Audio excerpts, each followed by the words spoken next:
paper is entitled A Theory of Cooperation in Games with an Application to Market Socialism. The project that I am engaged in, of which this paper is a part, is to formulate a theory of cooperation in games, which we actually don't have at the moment. Neoclassical economics has one major equilibrium concept, which is Nash equilibrium. And a Nash equilibrium is really modeling the antithesis of cooperation. It's modeling how people go it alone when they're competing with all other people involved in the game. In a Nash equilibrium, each player takes the contribution or the strategy of the other players as given, and he treats other players as parametric in the game, and subject to that assumption that they are fixed in their behavior, he or she decides what contribution to make. That models very nicely, I think, the idea of going it alone. Cooperation occurs when people act in unison in some way. They act together. And the fact that neoclassical economics has no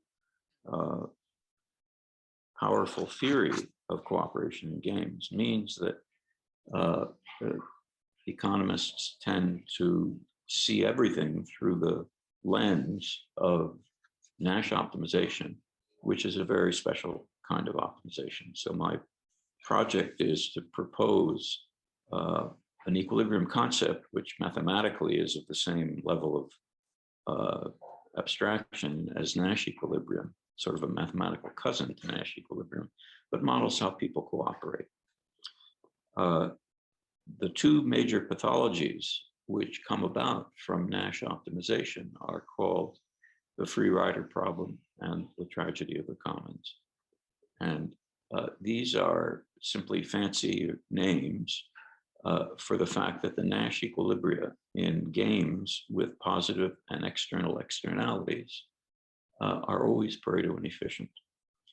So I'll just give one example. In a public good game, each player has to contribute, let's say, money or labor, some kind of input into the construction of a public good. And so that's a game with positive externalities, because the more other people contribute, the better off it's my welfare. So each person's welfare or payoff is an increasing function of the contributions of the other players. And in such games, the Nash equilibrium generically suffers from a free rider problem. That is to say, people contribute too little from the public viewpoint, from the social viewpoint, because they don't take into effect, they don't take into account the positive effect of their contribution on the other players. So that's briefly what I do in that paper.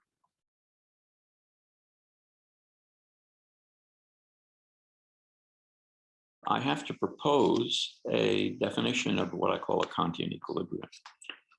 And the definition in the simplest case is what I call a simple Kantian equilibrium. And this concept exists, this simple Kantian equilibrium exists when the game is a symmetric game. So think of a 2x2 payoff matrix, such as the one associated with the prisoner's dilemma, or the boxing match, any of these 2x2 symmetric games. So a simple Kantian equilibrium is a strategy that everyone would like everyone to play. So if you think of the prisoner's dilemma, there are two strategies. There's spill the beans on your that you committed the crime with your accomplice, or remain mum. And so you say, would I like both of us to spill the beans, or would I prefer both of us to stay mum? So what I'm doing is requiring that everybody make the same contribution or play the same strategy. And given that we're looking at this main diagonal of the payoff matrix, which box on the main diagonal do I prefer? Since the game is is symmetric, the other player will prefer that same move also. Well, if we both play that move, which in this case would be mum, the outcome is Pareto efficient. That's a very general fact of games that are called monotone increasing or monotone decreasing. So the monotone increasing game I just defined for you, it's one in which everyone's payoff is an increasing function of the contributions of others. And a monotone decreasing game is one where everyone's payoff is a decreasing function of the contributions of others. So the simple Kantian equilibrium is always Pareto efficient. So it resolves the tragedy of the commons and it resolves the free rider problem. Tragedies of the commons are that's simply the fancy name for Pareto inefficiency of the game, which is monotone decreasing. And as I said, the free rider problem is just the statement of inefficiency of a Nash equilibrium in a game that's monotone increasing. So if we can solve these problems, we've solved a lot of the social pathologies which affect real life, as long as they can be modeled as problems with positive or negative externalities. I'll give a very nice example, I think. The equity efficiency trade-off. What's the equity efficiency trade-off? If there's taxation of income and workers decide upon their optimal labor supply, then the equilibrium, the Arrow-Debreu equilibrium of the tax game is Pareto inefficient. And that's known as the problem of deadweight loss. Why does the inefficiency come out? Because my contribution, and let's say my contribution is labor in a firm that manufactures a consumption good, my contribution has two effects. It produces a wage for me, minus the tax I have to pay, but it also contributes to a demo grant that everyone enjoys, assuming that the revenue from taxation is divided up among the players of the game, or contributes to a public good that the players of the game enjoy. So the positive externality is when I work harder, that increases the demo grant for other people. So that's a game with a positive externality. And hence the Nash equilibrium of that labor supply game, which is the one we look at when we calculate labor supplies, the Nash equilibrium suffers from the free rider problem. People don't work enough if they could take account of the fact that the public good increases or the demo grant increases as an increasing function of the contributions of all the players, then people would work more. And that's a statement that says that the Kantian equilibrium of that game is always Pareto efficient.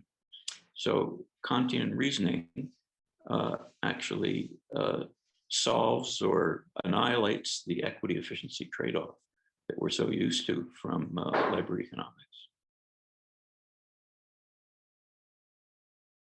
I've written, not only do I have the paper that I'm describing, but that paper is a summary of part of a book that I published in 2019 called How We Cooperate, a Theory of Kantian Optimization. I'm now continuing, and the main thing I'm doing at the moment is looking for examples of Kantian reasoning in the wild, that is to say, in real life. One example that I'm studying quite closely is vaccination behavior. Think of childhood vaccinations. The important fact about childhood vaccination is that there's something called herd immunity.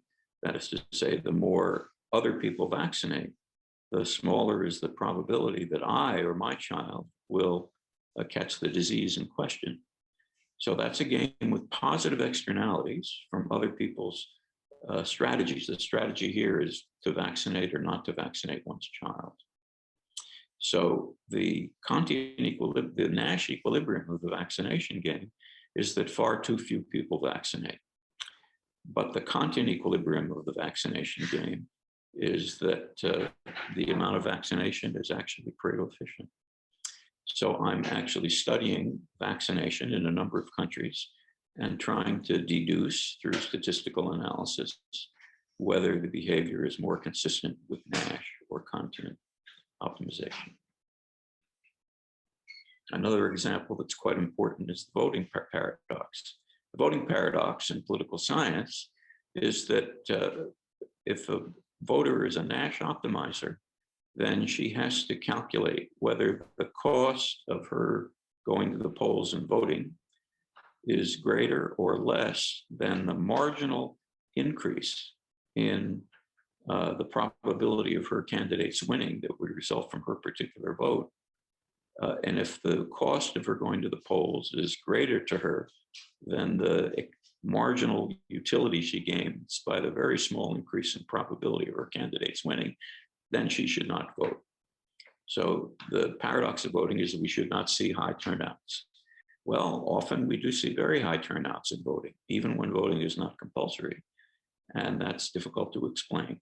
But the clear explanation of it is people are voting, they're optimizing in the Kantian manner. A voter is saying, I'm going to take the action which I would like everyone who has my political views, let's say, to take, namely to vote or not to vote. If I prefer everyone that has my views votes, then, and if everybody feels that way, then everyone's voting is a Kantian equilibrium.